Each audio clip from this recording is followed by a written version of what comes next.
Welcome to dear students. ये semester के सभी छात्रों, ओडोगोनियम की वेजिटेटिव स्ट्रक्चर के बाद में अपना ये सेकंड वीडियो के ऊपर, जिसमें हम ओडोगोनियम के रिप्रोडक्शन की बात करेंगे। ठीक है।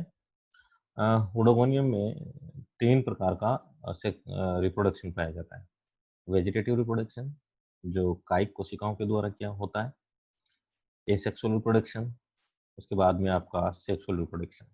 ठीक है, ये तीन तरह का रिप्रोडक्शन इसके अंदर पाया जाता है। फर्स्ट ऑफ ऑल अपन बात करते हैं वेजिटेटिव रिप्रोडक्शन, जिसमें जो दो मेथड के द्वारा होता है। और इसमें बेसिकली किन के द्वारा होता है? ये जो फिलामेंट है उसकी कायिक कोशिकाओं के द्वारा ये डिवीजन, ये रिप्रोडक्शन की प्रोसेस की जाती है। ठीक है, कायिक भागों के द्वारा। इसमें पहला मेथड है बाय फ्रेगमेंटेशन। ठीक है, इसमें क्या होता है कि जो तंतु होता है, ओडोगोनियम का जो तंतु होता है, उस तंतु में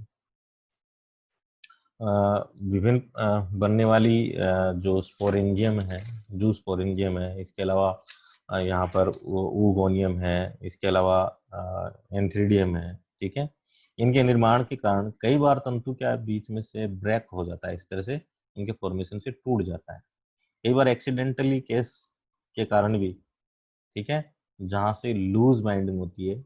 और लूज बाइंडिंग कैसी हो जाती है? जो फिलामेंट होता है उसकी कुछ जो इंटर कैलरी सेल्स होते हैं, मध्यवर्ती कोशिकाएं हैं, वो डेसिक्टेड हो जाती हैं, डेड हो जाती हैं। ठीक है, जो इंटर कैलरी सेल है वो डेसिक्टेड होने से क्या होता है कि वो तंतु वहां से कमजोर हो जाते हैं, और थोड़े से ही बहाव या पानी के फ्लो के कारण क्या है, तंतु छोटे छोटे पीस में फूट जाते हैं।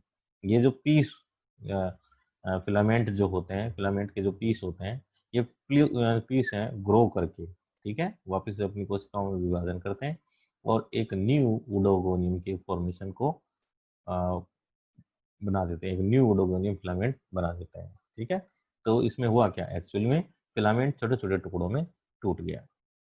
दूसरा मेथड है आपका एकाइनेट्स। कई बार अचानक अनफेवरेबल कंडीशन प्लांट के अंदर को साइन करनी पड़ती है। उस अनफेवरेबल कंडीशन के अंदर क्या होता है? सडन आईवी अनफेवरेबल कंडीशन के कारण जो फिलामेंट की सेल्स होती हैं वो भोज्य पदार्थ संग्रहण करके फूल जाती हैं और अपने चारों ओर एक मोटी भित्ति का श्रावण कर लेती हैं। ठीक है, फूड मटेरियल स्टोर करके अपने चारों ओर एक मोटी भित्ति का श्रावण कर लेती हैं। ठीक है, और इस संरचना को हम क्या कहते हैं?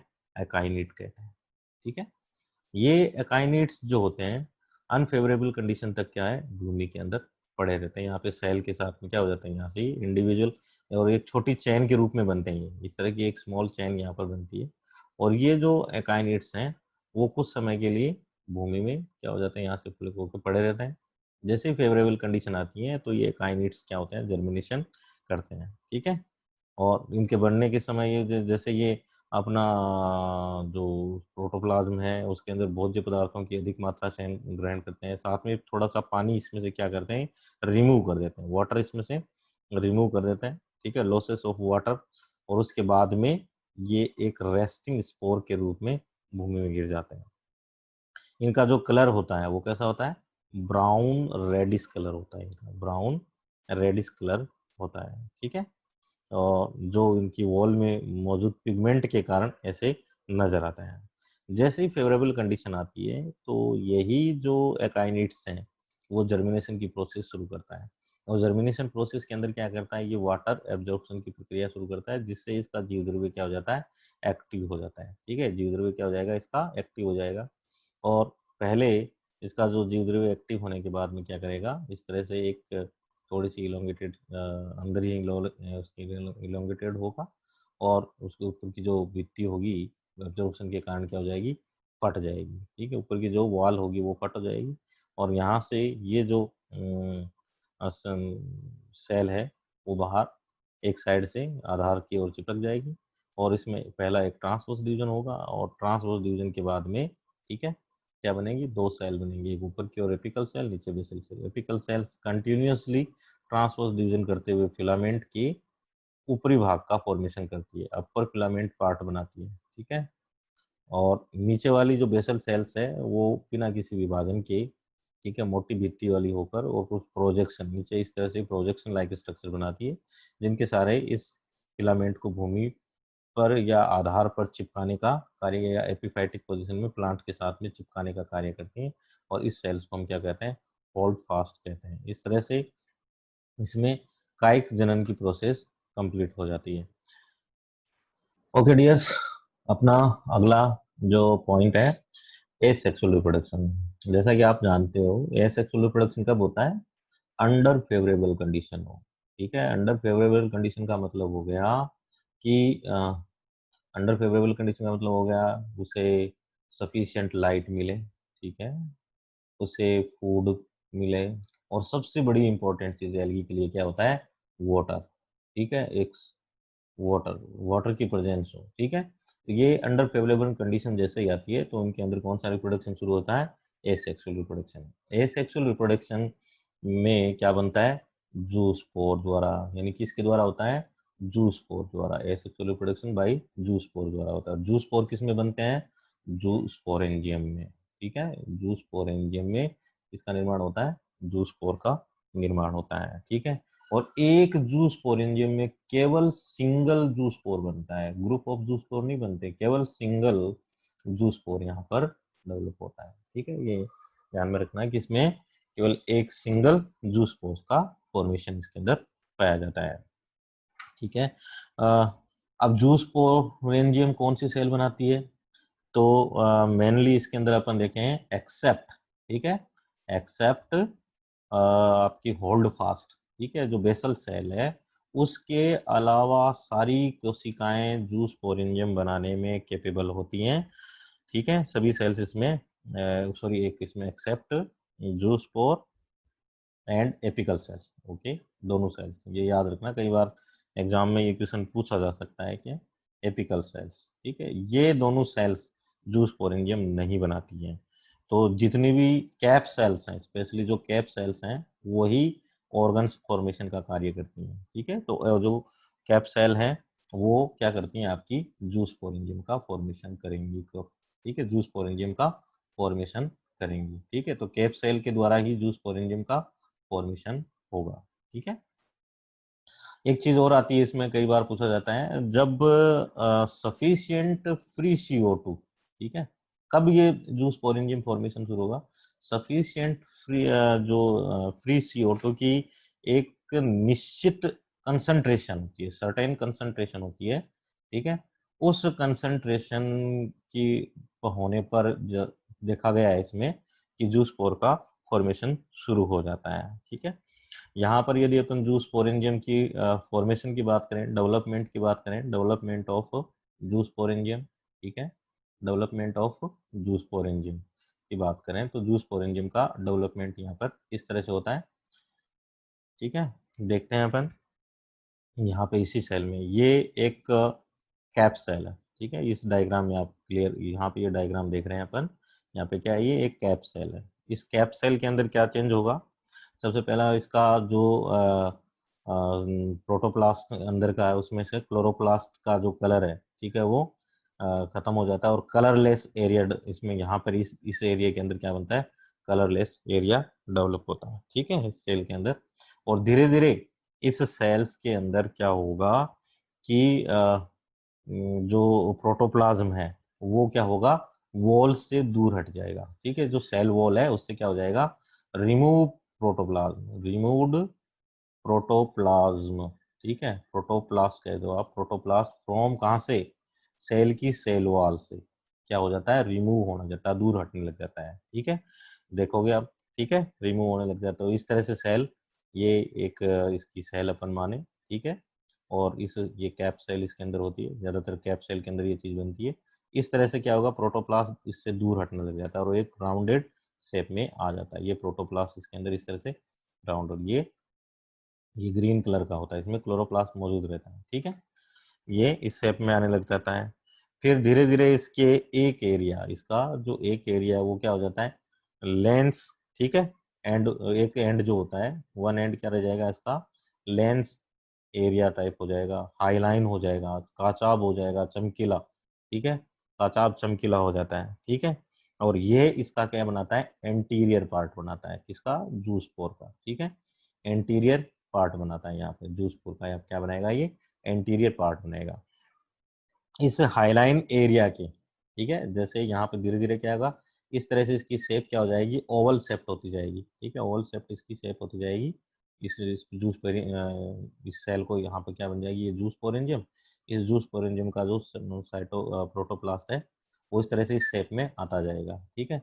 ये वो हाईलाइन एरिया है, ठीक है, काचाप क्षेत्र है। इस हाईलाइन एरिया के नीचे गोलाकार सरफेस में क्या किसका निर्माण हो जाना शुरू हो जाता है, ब्लीफेरोप्लास्ट का निर्माण शुरू हो जाता है। ब्लीफेरोप्लास्ट का निर्माण किसमें, एक सर्कल के रूप में ब्लीफेरोप्लास्ट इसके चारों ओर बन जाता है। प्रत्येक जो ब्लीफेरोप्लास्ट है वो स्वयं की क्या बनाता है, फ्लेजिलम बनाता है, ठीक है, फ्लेजिलम बनाता है। और सभी ब्लीफेरोप्लास्ट जो यहाँ पर मौजूद है वो सभी ब्लीफेरोप्लास्ट क्या होता है, एक लाइन द्वारा, ठीक है, एक क्या होता है, तंतुवत पार्ट के द्वारा आपस में क्या होते हैं, जुड़े हुए रहते हैं, ठीक है, जुड़े हुए रहते हैं। अब यहाँ पे फ्लेजिलम बन जाता है, ठीक है। तो यहाँ पर यदि अपन इस स्ट्रक्चर को देखें तो ये जो जूस पोर है वो इस तरह से इसके सेल के अंदर बन जाता है और इसमें ये फ्लेजिला आ जाती है, ठीक है, ये जूस पोर इसमें डेवलप होता है एट द मेच्योरिटी, ठीक है, एट द मेच्योरिटी ये जो जूस पोर, ठीक है, यहाँ पे अपन आ जाते हैं इस जूस जो जूस पोरेंजियम सेल है, ठीक है, वो अपने मध्यवर्ती भाग से क्या हो जाती है, फट जाती है, लेकिन उस समय से पहले, ठीक है, मध्यवर्ती भाग से ये क्या होगी, इस तरह से फटेगी। इस डायग्राम में आप देख रहे हो ये मध्यवर्ती भाग में फटेगी।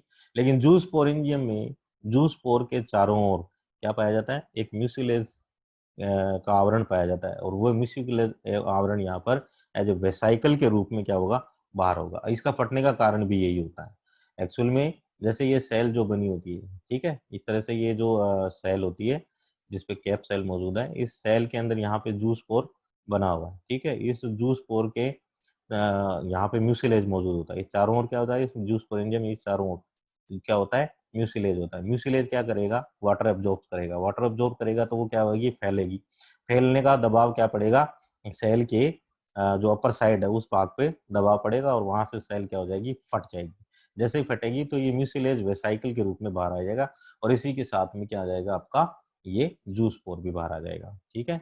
अब धीरे धीरे जूस पोर के चारों ओर मौजूद जो म्यूसिलेज है वो क्या हो जाएगी, पानी में घुल जाएगी, डिजोल्व हो जाएगा और ये जो जूस पोर हो जाएगा वो क्या हो जाएगा, फ्री हो जाएगा। यहाँ से निकला हुआ जूस पोर क्या होगा आपका, एज ए इस पोर्शन में क्या हो गया, ये फ्री हो गया जूस पोर, ठीक है। और जूस पोर स्वतंत्र रूप से क्या होगा, पानी में तैरना शुरू करेगा। अब जूस पोर क्या होता है, जूस पोर किस तरह का होगा, जूस पोर में अपन देखें तो ये एक यूनी न्यूक्लिएट, ठीक है, यूनी न्यूक्लिएट स्ट्रक्चर होती है। शेप कैसी होती है, नाशपाती के आकार की, पीयर शेप होती है, नाशपाती के आकार का होता है ये, ठीक है। इसमें क्लोरोप्लास्ट, ठीक है, ये क्या मिलता है, क्लोरोप्लास्ट मौजूद पाया जाता है, ठीक है। इस पे एक फ्लेजिला की एक पूरी रिंग, इस भाग पे आप देखोगे तो यहाँ पे फ्लेजिला की क्या है, एक पूरी वलय पाई जाती है, ठीक है। ऊपर का भाग ये क्या होता है, इसमें काचाब या हाइलाइन पेरिफ्री मौजूद रहती है, ठीक है। यहाँ पर एक सिंगल केंद्रक है और क्लोरोप्लास्ट इसके अंदर है, साइटोप्लाज्म इसके अंदर मौजूद है। तो इस तरह से क्या बन जाएगा आपका एक ये आपका मेच्योर जूस पोर। अब यहाँ पे जूस पोर जो है वो पानी में फ्री स्विमिंग करता है, ठीक है। निश्चित समय तक क्या करेगा, वो पानी में फ्री स्विमिंग करता है। कितनी देर तक फ्री स्विमिंग करता है, 1 आवर्स। अगला आपका जो पॉइंट है उसकी बात अपन करें तो उस बिंदु में अपन यहाँ पे देखेंगे क्या होगा कि जर्मिनेशन ऑफ जूस पोर, अगला बिंदु अपन ले लेते हैं, जर्मिनेशन ऑफ जूस पोर, ठीक है, juice pore, germination of juice pore. Juice pore का जर्मिनेशन कैसे होगा कि वेसाइकल से फ्री होने के बाद लगभग 1 घंटे तक जूस पोर क्या होगा, फ्री स्विमिंग करता है।